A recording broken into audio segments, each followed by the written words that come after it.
Golpes en las paredes, olores putrefactos, voces demoníacas que emergen de la nada. Lo que parecía una simple casa familiar se convirtió en un infierno en vida. Esta historia no fue contada en los noticieros con simpleza. Fue tan aterradora que incluso Ed y Lorraine Warren, los demonólogos más famosos del mundo, la consideraron uno de los casos más oscuros de su carrera. Y lo más perturbador es que, a diferencia de otras investigaciones, ellos no pudieron resolverlo por completo. Bienvenidos al caso Smoor. Lo que estás a punto de conocer no es una leyenda urbana, es una historia real, documentada con testimonios, rituales fallidos, ataques físicos y una maldad que se infiltró lentamente hasta devorarlo todo. Corría el mes de junio de 1972. El huracán Agnes había tocado tierra en Florida, convirtiéndose en uno de los más destructivos jamás registrados hasta la fecha. Con una estela de muerte y ruina, dejó más de 129 víctimas fatales y daños materiales superiores a los $11.600 millones. Miles de familias perdieron sus hogares y entre ellos estaba la familia Smoor. Jack y Janet Smoor, junto a sus 4 hijas, Shannon, Heather, Dawn y Karin, y los padres de Jack, John y Mary, lo perdieron absolutamente todo. Con lo poco que les quedaba, se dirigieron hacia West Pittston, Pensilvania, donde encontraron lo que creyeron que sería un nuevo comienzo. Una vieja casa dúplex construida en 1896 en el 328 de Chase Street. Aunque estaba deteriorada y necesitaba una gran remodelación, la vivienda ofrecía espacio suficiente para toda la familia. Era la casa de sus sueños, o al menos eso pensaron. Los primeros años en Chase Street fueron en apariencia normales. Las niñas se adaptaron rápidamente al nuevo colegio, los vecinos eran amables y las 2 generaciones bajo un mismo techo encontraban equilibrio. Pero todo cambió en 1974, cuando la familia decidió hacer una reforma profunda en la casa. Fue a partir de ese momento que la atmósfera del hogar comenzó a cambiar. Algo invisible, pero cada vez más presente, parecía haberse despertado. Todo comenzó con un detalle extraño, casi inofensivo. Una mancha negra apareció en la nueva alfombra del salón. Era pegajosa, de textura densa, y lo más inquietante, imposible de limpiar. Por más que Janet la frotara o usara productos químicos, la mancha nunca desaparecía, crecía como si estuviera viva. Finalmente, decidieron deshacerse de la alfombra. Días después, el televisor explotó en llamas sin motivo aparente. Nadie entendía cómo, si estaba desenchufado. Luego comenzaron las verdaderas señales, cajones que se abrían y cerraban solos, tuberías que goteaban sin explicación, manchas de humedad que reaparecían donde ya se habían reparado. Hasta ese momento, los Smoor buscaban siempre una razón lógica. Será el perro, es una casa antigua, puede que no hayamos hecho bien las reformas, pero esas excusas durarían poco.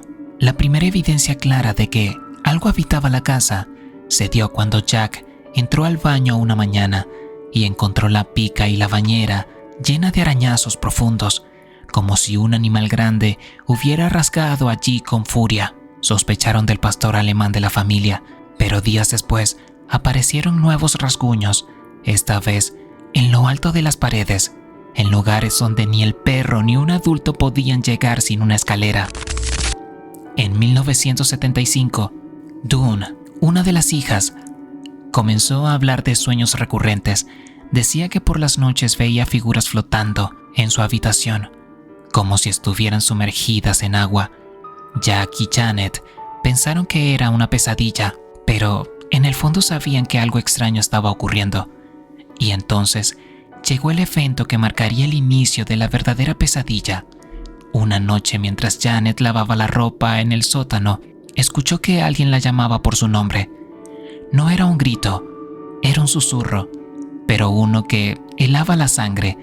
2 días después, en plena cocina, Janet presenció cómo una figura oscura de más de 2 metros de alto, completamente negra y sin rostro, se materializaba ante sus ojos. La entidad se quedó allí, inmóvil, por unos segundos, y luego se desvaneció, atravesando una pared. Mary, su suegra, también la vio aparecer en su salón. Ese fue el verdadero inicio. A partir de allí, el hogar comenzó a transformarse en una cárcel invisible. Olores nauseabundos llenaban los rincones, ruidos de pasos retumbaban por las noches y sombras imposibles parecían acechar desde cada esquina. La familia Smoor había despertado a algo que no conocía la misericordia. Y lo peor estaba por venir. Con el paso de los días, la casa Smoor dejó de ser un hogar.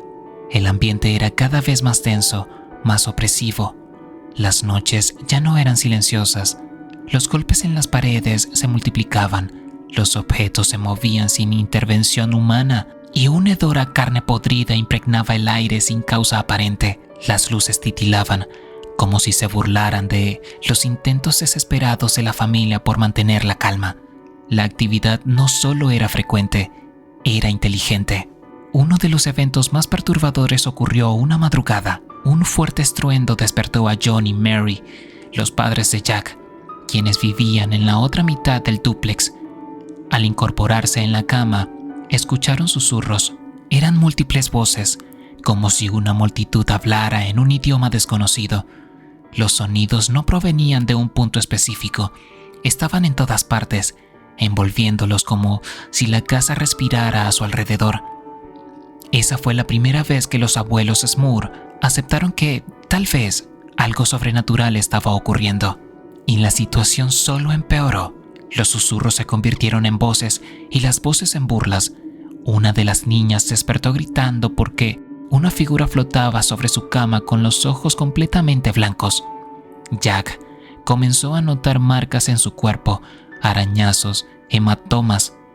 Janet, en un momento de desesperación, fue violentamente arrojada por una fuerza invisible mientras dormía.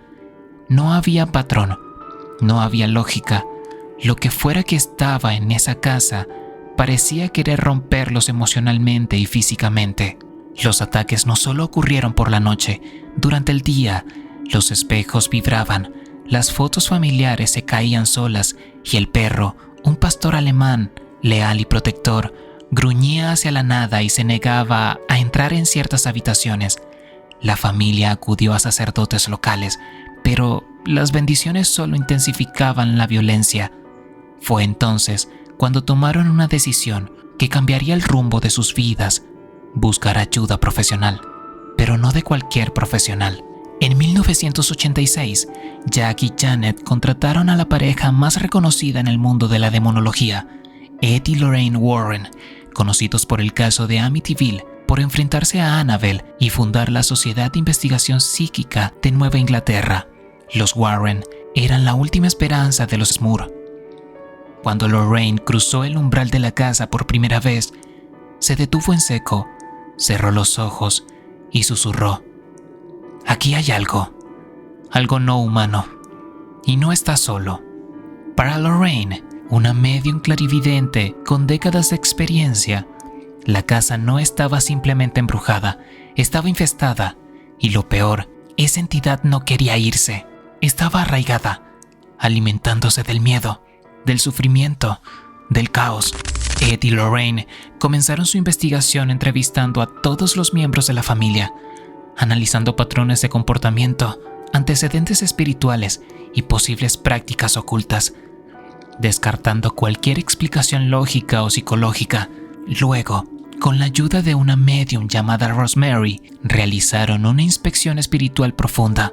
La conclusión fue devastadora. Había 4 presencias en la casa. 3 eran almas humanas atrapadas, una anciana pasiva, una joven confusa y un hombre corpulento llamado Patrick, cuya energía estaba cargada de violencia. Según la visión de Lorraine, Patrick había sido un hombre abusivo, alcohólico y asesino, linchado por una turba en las afueras de una mina cercana. Pero detrás de todos ellos había algo más, algo demoníaco, una entidad que los manipulaba, que los controlaba, que los usaba como marionetas para atormentar a los vivos. Los Warren sabían que enfrentaban algo poderoso, y aunque sabían que la iglesia tardaría en autorizar un exorcismo oficial, decidieron actuar por su cuenta. El plan era sencillo, al menos en teoría: debilitar a la entidad a través de oraciones, agua bendita y música religiosa. Ed colocó altavoces por toda la casa y comenzó a reproducir el Ave María a todo volumen, mientras Lorraine y Rosemary caminaban rezando en voz alta. La reacción fue inmediata. Las paredes comenzaron a vibrar como si algo viviera dentro de ellas. Los muebles se movieron solos, los espejos cayeron, los cuadros estaban en pedazos. Un frío glaciar recorrió cada rincón del hogar. Los Warren estaban en medio de una batalla espiritual. Ed roció agua bendita en cada habitación mientras gritaba plegarias en latín. Janet cayó de rodillas, cubierta de moretones que aparecían espontáneamente. Jack sintió como si algo invisible intentara empujarlo por las escaleras y entonces silencio. Un silencio abrumador, casi irreal. Por un momento pensaron que lo habían logrado, pero solo era la calma antes de la tormenta. 24 horas después, mientras Jack veía la televisión en la sala, fue atacado. Una fuerza invisible lo arrojó al suelo, dejándolo paralizado. Sobre él apareció una figura femenina, pero con el rostro de una anciana y el cuerpo de una joven. Sus ojos eran rojos como la sangre, su boca hedía a muerte. Se sentó sobre su pecho. Jack intentó gritar, pero no pudo. Estaba siendo violentado por una criatura del abismo. El exorcismo no había funcionado. Peor aún, había enfurecido a la entidad. Janet fue la siguiente. Mientras limpiaba el comedor, una fuerza invisible la estampó contra la pared e intentó abusar de ella. Escapó corriendo, pero no sin antes escuchar claramente un gruñido gutural como el de un cerdo. Para los Warren, ese era un claro indicio de infestación demoníaca avanzada. Ed se negó a realizar otro exorcismo. Sabía que enfrentaban a algo que superaba incluso sus capacidades. El mal no solo estaba en las paredes, estaba en ellos. Y a partir de ese momento, nada volvería a ser igual. Para 1987, la familia Smoor ya no era la misma. Estaban quebrados emocionalmente, viviendo en un estado constante de terror. La familia tenía pesadillas recurrentes. Jack apenas podía dormir y Janet vivía con la mirada perdida, como si siempre estuviera esperando el próximo ataque. Desesperados, después de múltiples intentos fallidos de liberarse de la entidad, Jack tomó una decisión drástica. Si la iglesia no quería actuar oficialmente, si nadie más parecía creerles, haría público su caso, no con la intención de buscar fama, sino con la esperanza de que alguien en alguna parte supiera qué hacer para terminar con aquello. Así fue como nació la mediatización del caso Smoor. Los primeros en responder fueron los medios locales. El titular, "Familia asegura convivir con demonio en casa de Pensilvania", captó la atención de todo el estado.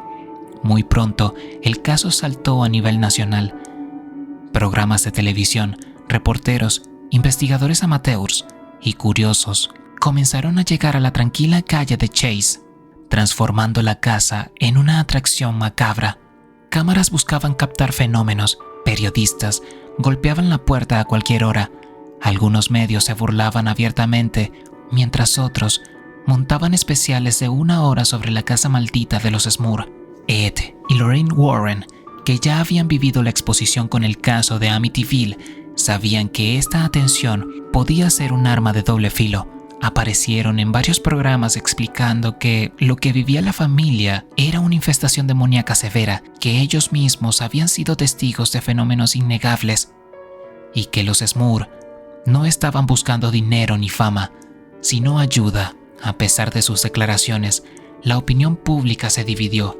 Algunos acusaban a la familia de fraude, otros los tildaban de inestables. Incluso hubo quienes dijeron que las hijas inventaban todo para llamar la atención. Sin embargo, los que estuvieron dentro de la casa, los que vieron los objetos moverse, los que escucharon voces sin origen, no tenían dudas. Algo habitaba allí. La familia, mientras tanto, se hundía en una espiral de aislamiento. sus vecinos comenzaron a evitarlos. En la escuela, las niñas eran objeto de burlas. La casa, acosada por los flashes y las voces del pueblo, se volvía más pesada, más oscura, y fue en ese clima de caos emocional y espiritual cuando ocurrió lo peor. La noche del 4 de agosto de 1987, la familia intentaba, como tantas veces, cenar juntos en la sala.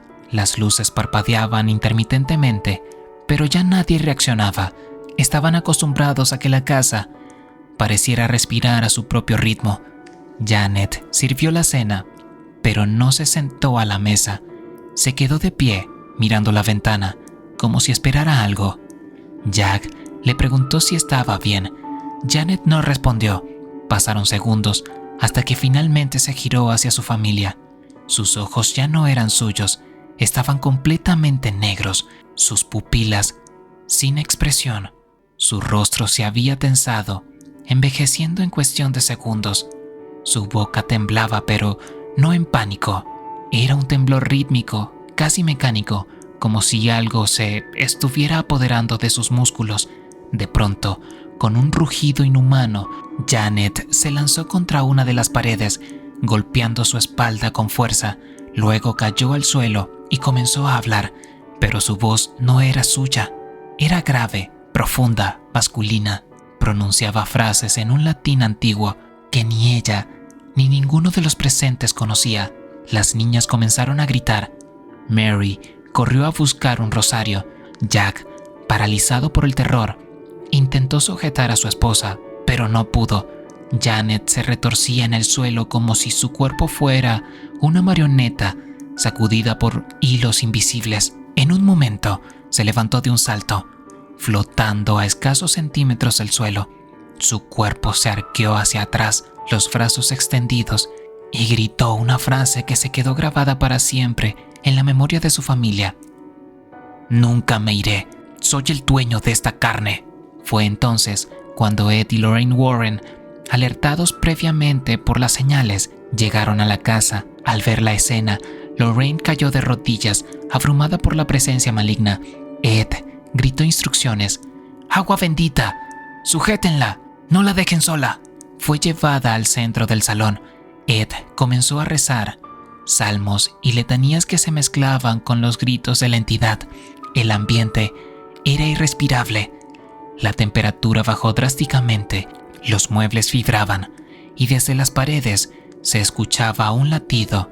Sí, un latido como si algo gigante respirara dentro de los muros.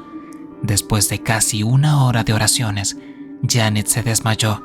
Su cuerpo cayó como un trapo al suelo. Cuando despertó, lloró desconsoladamente. No recordaba nada, pero decía haber estado consciente todo el tiempo. Estaba atrapada dentro de mí, veía todo, pero no podía moverme. Aquella noche selló el punto más oscuro del caso Moore. Ya no se trataba de un poltergeist ni una infestación común. Aquello era una opresión demoníaca en estado puro.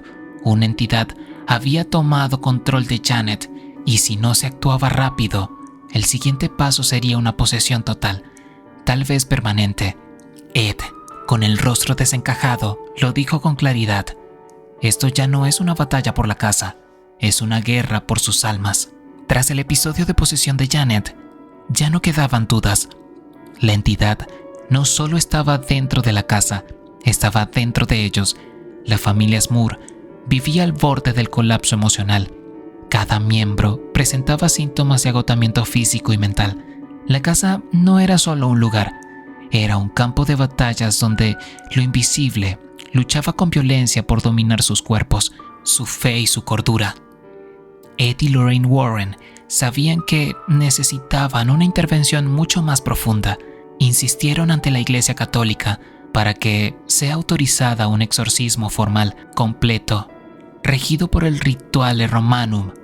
Fue una lucha burocrática, pero la presión mediática, la documentación de los Warren y el creciente interés del público convencieron finalmente a las autoridades eclesiásticas de Scranton. En diciembre de 1987 se autorizó un tercer exorcismo, esta vez encabezados por el padre McKenna, un clérigo experimentado que había trabajado en más de 50 casos similares. A diferencia de los anteriores, este exorcismo no solo iba dirigido a la casa, también a la familia misma. Sabían que si el mal se había adherido a ellos, no bastaba con purificar las paredes, había que arrancarlos de su interior. El ritual comenzó en la sala principal, donde los fenómenos solían intensificarse. Toda la familia participó. Las hijas, Jack, Janet, incluso Mary y John.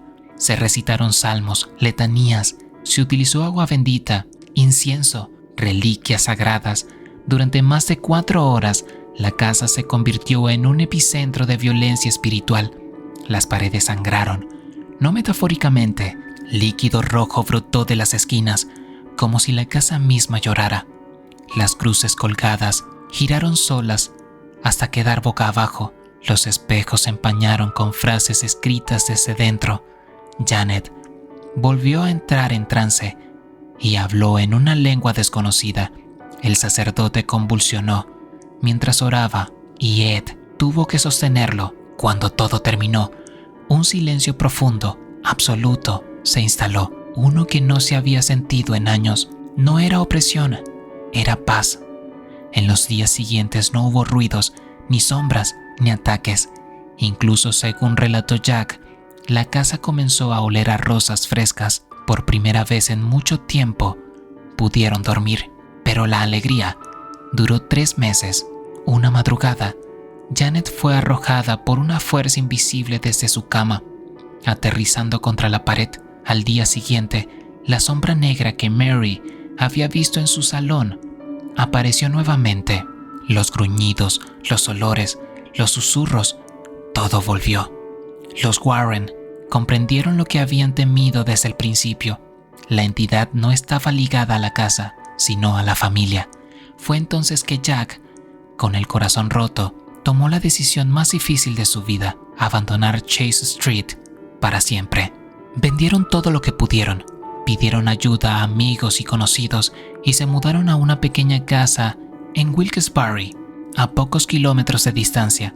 La esperanza era que con el nuevo exorcismo, el mal se hubiera debilitado lo suficiente como para quedarse atrás. Al principio, todo fue calma, pero a las 3 semanas, la radio se encendió sola. La estática se convirtió en una voz que susurró el nombre de Janet. En el espejo del baño apareció un mensaje escrito con lo que parecía ser hollín: no se han ido, el infierno había viajado con ellos. Fue necesario un cuarto exorcismo y último exorcismo, en 1989. Esta vez se centró directamente en los cuerpos de Jack y Janet. Fue secreto, sin prensa, sin cámaras, sin testigos externos, solo los Warren y el padre McKenna y la familia. El ritual duró horas, gritos, convulsiones, rezos desesperados, pero al terminar, por fin la oscuridad retrocedió. No volvió más. Después del último exorcismo, la familia Smoor pudo reconstruir lentamente su vida. No fue fácil, las cicatrices eran profundas. Janet y Jack desarrollaron ansiedad crónica. Las niñas crecieron con una percepción del mundo quebrada, sabiendo que lo sobrenatural era real y peligroso. En 1986, junto al escritor Robert Curran, los Smoor y los Warren publicaron el libro The Haunted, One Family's Nightmare, donde relataron su experiencia con detalles. En 1991, la cadena Fox produjo una película basada en el caso, también titulada The Haunted. Aunque dramatizada, muchos aseguran que varios eventos mostrados ocurrieron exactamente así. El caso fue criticado por escépticos. Algunos argumentan histeria colectiva, alucinaciones inducidas por estrés o incluso fraude mediático. Pero ni los Warren ni la familia se retractaron jamás. De hecho, hasta el final de sus días, Jack Smoor sostuvo que todo fue real, que si cerraba los ojos por las noches, aún podía sentirlo cerca. ¿Qué era esa entidad? ¿Una manifestación demoníaca tradicional? ¿Un ser ancestral ligado a la tierra? ¿Una energía invocada por antiguos rituales sobre una mina maldita? Nadie lo sabe con certeza. Lo que sí se sabe es que el caso Smoor es uno de los más intensos, prolongados y documentados de la historia paranormal moderna. Un caso que desbordó los límites de lo físico para invadir la mente, la fe y la identidad de una familia entera, porque a veces el verdadero infierno no está bajo tierra, está detrás de las paredes. El caso de la familia Smurf no es solo una historia de fantasmas, es el testimonio de una familia común que vivió una experiencia extraordinaria, una pesadilla que comenzó con una mancha en una alfombra y terminó con exorcismos, ataques físicos y posesiones demoníacas. Durante más de una década, Jack, Janet y sus hijas enfrentaron lo inexplicable, lo invisible, lo impensable. Una oscuridad que no solo habitaba su casa, sino que se aferró a sus vidas como una sombra viva. Y aunque los Moore lograron recuperar la calma, el precio fue altísimo. El deterioro de su salud, la pérdida de su privacidad y el eterno estigma de haber sido tocados por lo paranormal. Su historia fue estudiada, debatida, ridiculizada, y aún así, jamás se desdijeron. Nunca buscaron gloria ni fama. Solo querían recuperar su hogar, su paz y su fe. Hoy, décadas después, el caso Smurf sigue sin resolverse del todo. Algunos creen que fue una gran mentira, otros que fue el resultado de una histeria colectiva, pero hay quienes lo ven como una prueba perturbadora de que el mal existe y de que puede encontrar la forma de entrar en nuestras vidas sin que lo notemos. Tal vez la verdadera pregunta no es si los Smurf dijeron la verdad. Tal vez la pregunta sea, ¿y si te hubiera pasado a ti? Porque a veces lo sobrenatural no da aviso. A veces se oculta entre paredes antiguas, en el silencio de la noche o en el espejo empañado de un baño cualquiera. Y cuando lo notas, ya es demasiado tarde. ¿Tú qué piensas? ¿Crees que el caso Smurf fue real o fue todo un montaje para llamar la atención? Déjamelo saber en los comentarios. Quiero saber tu opinión. Si esta historia te ha impactado tanto como a mí, suscríbete al canal, activa la campanita y comparte este video con cualquiera que se atreva a dormir con la luz apagada esta noche. Nos vemos en el próximo caso, si es que aún estás aquí para contarlo.